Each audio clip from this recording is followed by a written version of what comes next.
Assalamualaikum warahmatullahi wabarakatuh. Berjumpa kembali dengan saya. Pada video kali ini kita akan membahas tentang beberapa langkah praktis dalam menyusun rumusan masalah. Bagaimana langkah-langkah kita menyusun rumusan masalah? Saksikan setelah ini.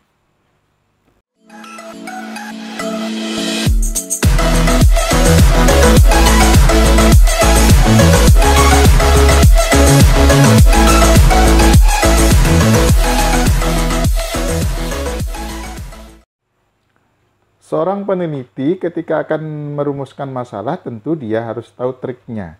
Dia harus tahu langkah-langkahnya sehingga nanti dia akan mudah untuk merumuskan masalah yang baik dan yang berkualitas. Nah, ada beberapa trik atau ada beberapa langkah praktis yang bisa kita gunakan ketika kita akan menyusun rumusan masalah. Yang pertama adalah tentu langkah kita adalah tulislah satu kalimat atau paragraf pengantar sebelum rumusan masalah itu kita buat.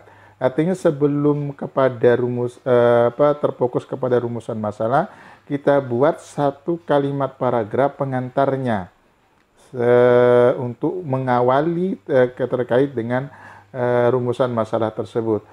Kalau kemudian kata paragraf pengantar itu kita buat, jadi kita buat semenarik mungkin agar nantinya pembaca juga merasa tertarik terhadap rumusan masalah yang kita buat tersebut. Kemudian yang kedua, langkah yang praktis yang bisa kita lakukan adalah rumusan masalah atau pertanyaan penelitian dapat ditulis dalam bentuk daftar pertanyaan. Jadi rumusan masalah itu minimal di dalam metodologi penelitian itu adalah satu, boleh lebih, boleh sebanyak-banyaknya, tergantung berapa variabel yang kita angkat. Kalau dia satu variabel, kalau dia kuanti ya minimal satu pertanyaan. Boleh juga lebih, boleh juga rumusan masalahnya itu berlipat-lipat sebanyak mungkin.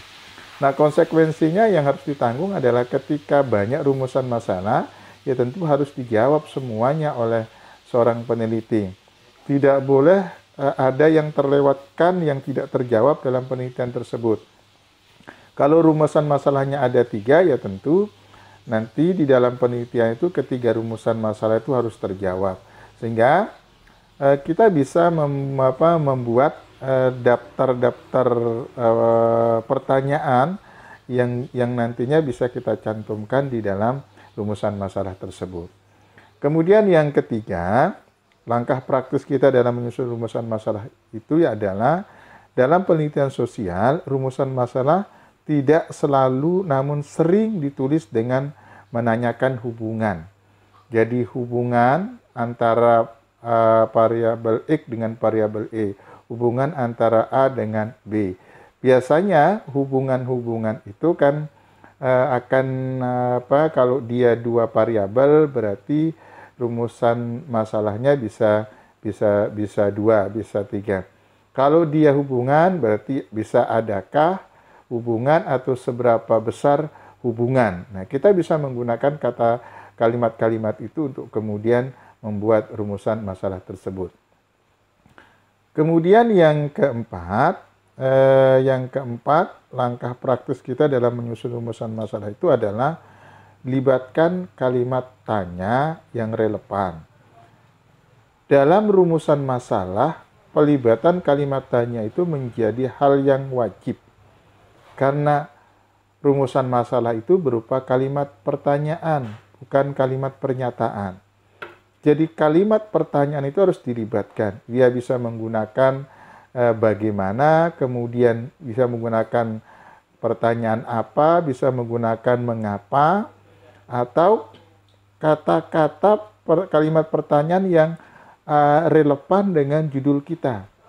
Tidak semua kata pertanyaan itu bisa kita gunakan di setiap rumusan masalah kita. Tergantung bagaimana relevansi dari rumusan masalah itu dengan kata sambung dari kata-kata pertanyaan tersebut. Jadi pelibatan kalimat tanya dalam perumusan masalah itu menjadi wajib hukumnya di dalam perumusan masalah dalam karya ilmiah dalam kalimat ilmiah disebut dengan penelitian tersebut. Kemudian yang kelima, yang terakhir, langkah kita dalam menyusun rumusan masalah itu adalah akhiri setiap pertanyaan yang spesifik dengan tanda tanya. Kita dianjurkan dalam rumusan masalah itu mengakhiri dengan tanda tanya. Karena tentunya tanda tanya itu sebagai stressing kita bahwa nanti akan kita jawab. Apakah itu akan terjawab atau tidak, nanti akan dilihat di hasil penelitian. Sehingga rumusan masalah, kemudian hipotesis itu akan terjawab dari penghimpunan data atau pemberolehan data di lapangan yang nantinya kita olah dalam analisis baik analisis yang sifatnya kuanti maupun analisis yang bersifat kualitatif. Nah, ini 5 langkah itu 5 langkah praktis yang bisa kita gunakan di dalam perumusan masalah. Mudah-mudahan 5 langkah praktis ini bisa menjadi dasar kita ketika kita akan merumuskan rumusan masalah penelitian. Demikian yang bisa saya sampaikan, semoga bermanfaat. Saya akhiri. Assalamualaikum warahmatullahi wabarakatuh.